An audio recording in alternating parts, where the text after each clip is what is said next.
नमस्कार, मैं कमलेश कबीर आपका एक बार फिर स्वागत करता हूं इस नए एपिसोड में।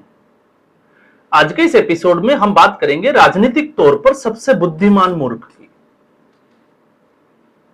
क्योंकि मूर्ख व्यक्ति को जब यह लगे कि सामने वाला कुछ भी नहीं है, तो वो अपनी बुद्धि का या हम कहें कि बुद्धि का परिचय जो है वो औरों से कराने लग जाता है।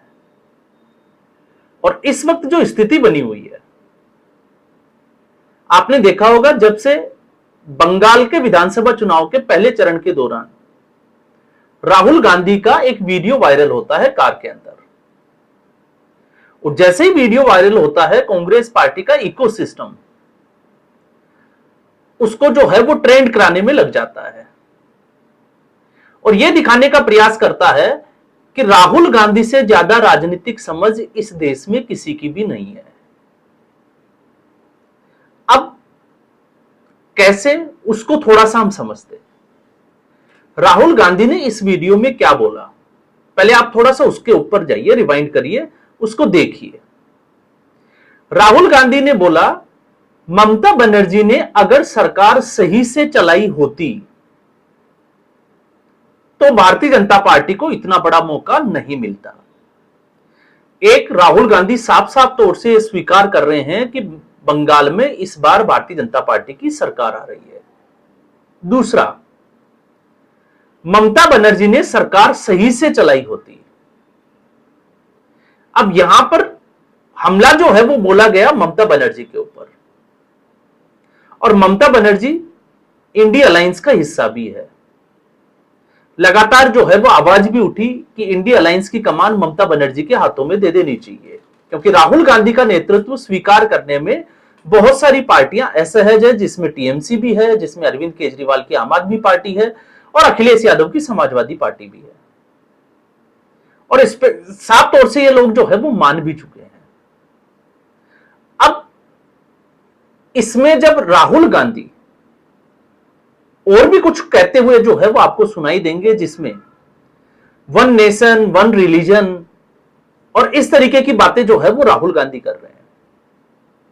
तो भारतीय जनता पार्टी का जो एजेंडा है वो है वन नेशन वन इलेक्शन, क्योंकि रिलीजन तो जो है वो अभी तक निकल कर नहीं आया।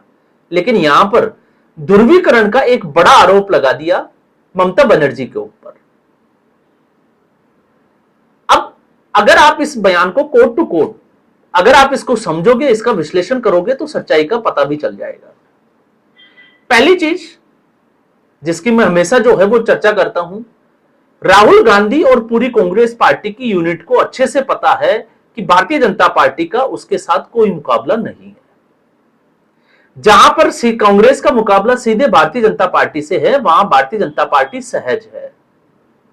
लेकिन भारतीय जनता पार्टी को उन ताकतों से, क्षेत्रीय दलों से, उस ताकत में से जब लड़ाई होती है, फाइट होती है चुनावी, तो उसमें भारतीय जनता पार्टी को ज्यादा ताकत लगानी पड़ती है, ज्यादा जोर लगाना पड़ता है।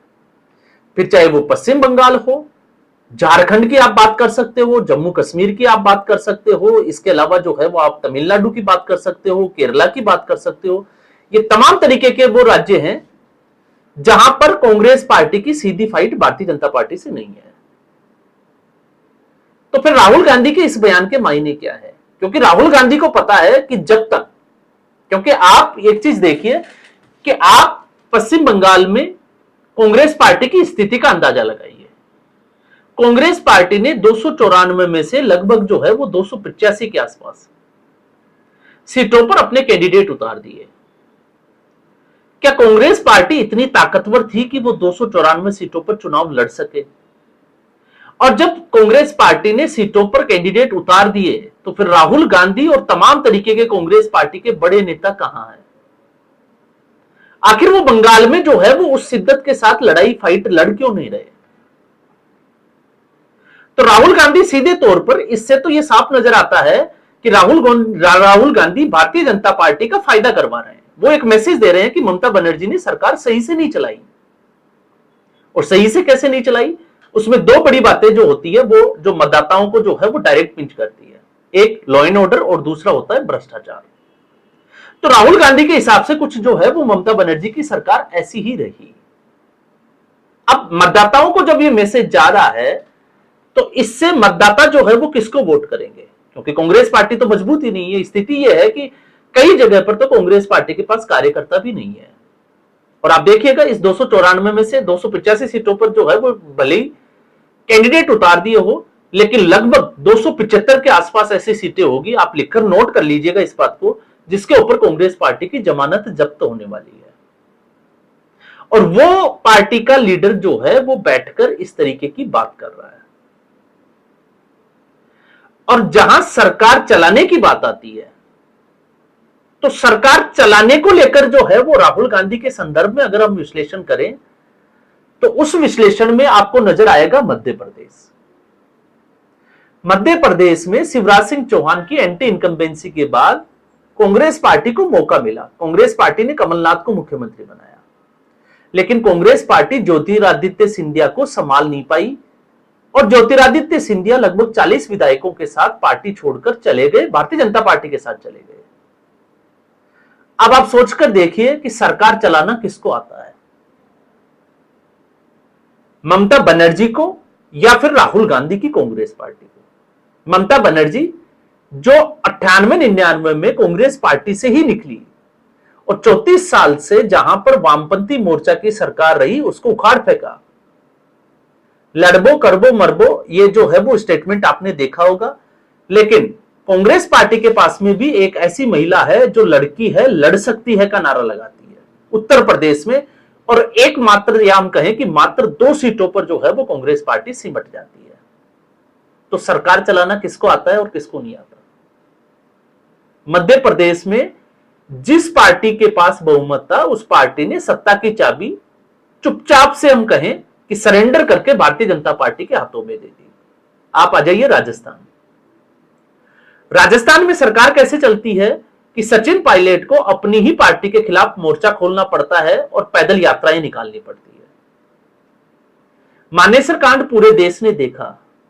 राहुल गांधी कांग्रेस ने क्या किया, सरकार कैसे चलती है। राजस्थान हार गए। पंजाब जहां सब कुछ जो है वो सही मोड़ पे जा रहा था और अंत समय में कैप्टन अमरिंदर सिंह को हटाने के लिए जो चाल चली गई और उसके बाद में एक तरीके से कांग्रेस पार्टी को खत्म करने के कगार पर लाकर खड़ा कर दिया। गुजरात में जाते हैं राहुल गांधी। जब हम समझ की बात करते हैं तो राहुल गांधी ने अपनी ही पार्टी के कितने बारात के घोड़ों को और कितने लंगड़े घोड़ों की पहचान की। एक उदाहरण अगर किसी के पास हो तो भाषण देना और उसको जो है वो सतह पर उतारना, उसके ऊपर काम करना, ये 2 विपरीत विचारधाराएं हैं कांग्रेस पार्टी की। जो कहना है वो बिल्कुल नहीं करना। तो कांग्रेस पार्टी की इस वक्त कितनी सरकारें चल रही है। इस वक्त कांग्रेस पार्टी जो ये कहता है राहुल गांधी कि भारतीय जनता पार्टी को पता है कि उसको सिर्फ और सिर्फ एक ही पार्टी रोक सकती है, वो है कांग्रेस पार्टी। तो एक तरीके से अगर आप लोकसभा चुनाव के संदर्भ में देखते हो तो राहुल गांधी की कांग्रेस सबसे बड़ी पार्टी है, लेकिन हमें यह नहीं भूलना चाहिए कि वो नेशनल पार्टी है, बाकी सभी जो है वो क्षेत्रीय दल उनके साथ है। तो केंद्र में सत्ता के लिए हमेशा भारतीय जनता पार्टी का मुकाबला कांग्रेस से ही रहने वाला है। लेकिन उस स्थिति में भी कांग्रेस पार्टी जो है वो क्षेत्रीय दलों की दया के ऊपर, रहम के ऊपर, या हम कहें कि क्षेत्रीय दलों की भीख के ऊपर जो है वो जिंदा हुई, वरना वो 40-44 सीटें जो है वो भी कांग्रेस पार्टी को नहीं मिलती। कांग्रेस पार्टी जीती वो सीटें जहां पर वो नहीं जीत पा रही थी और जीत गई क्योंकि गठबंधन के साथ जो है वो चुनाव लड़ा था, क्षेत्रीय दलों ने सपोर्ट किया था, तब जाके कांग्रेस पार्टी 99 पर पहुंची थी। वरना राहुल गांधी तो खुद जो है वो अमेठी हार चुके थे और एक सेफ सीट की तलाश में जो है वो दक्षिण भारत जा चुके थे। लेकिन वही राहुल गांधी इस तरीके की बात कर रहे हैं। अब इसी में जब आप देखें तो जब क्षेत्रीय स्तर पर आते हैं तो आप देखिए उत्तर प्रदेश में कांग्रेस पार्टी एक अचानक से जो है वो आप देखोगे तो गायब सी हो गई। अब अगर कांग्रेस पार्टी को उठना है तो पहले वो किसको खत्म करना चाहेगी, आप खुद जो है वो थोड़ा सा सोचकर देखिए। समाजवादी पार्टी कमजोर होगी तो राहुल गांधी को पता है कि मुस्लिम वोटर उनके साथ वापस आएगा। अब समाजवादी पार्टी कैसे कमजोर होगी, तो राहुल गांधी वो सारे प्रयास करेंगे। तेजस्वी यादव, आखिर तेजस्वी यादव के साथ राहुल गांधी ने रणनीति के तहत क्या किया, पूरे देश ने देखा। 25 सीटों पर ला दिया। 2 से 4 महीने पहले पूरा एक माहौल जो है वो नजर आ रहा था कि ये लड़ाई जो है वो नीतीश कुमार और तेजस्वी यादव के बीच में होगी। उस पूरी लड़ाई को, उस पूरे नैरेटिव को सेट कर दिया एसआईआर का मुद्दा लाकर राहुल गांधी वर्सेस नरेंद्र मोदी। खुद 6 पर सिमट गए और आरजेडी को 25 सीटों पर ले आए। कर्नाटका में इस वक्त जो है वो कांग्रेस पार्टी की सरकार चल रही है। कैसे चल रही है आप अंदाज लगाकर देखिए।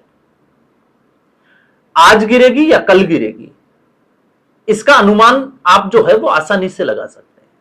और सरकार का गिरना तय है और बहुत जल्द जो है वो कर्नाटका में कांग्रेस पार्टी अपनी सरकार को खो देगी। ऐसे नहीं तो चुनावों में जाकर।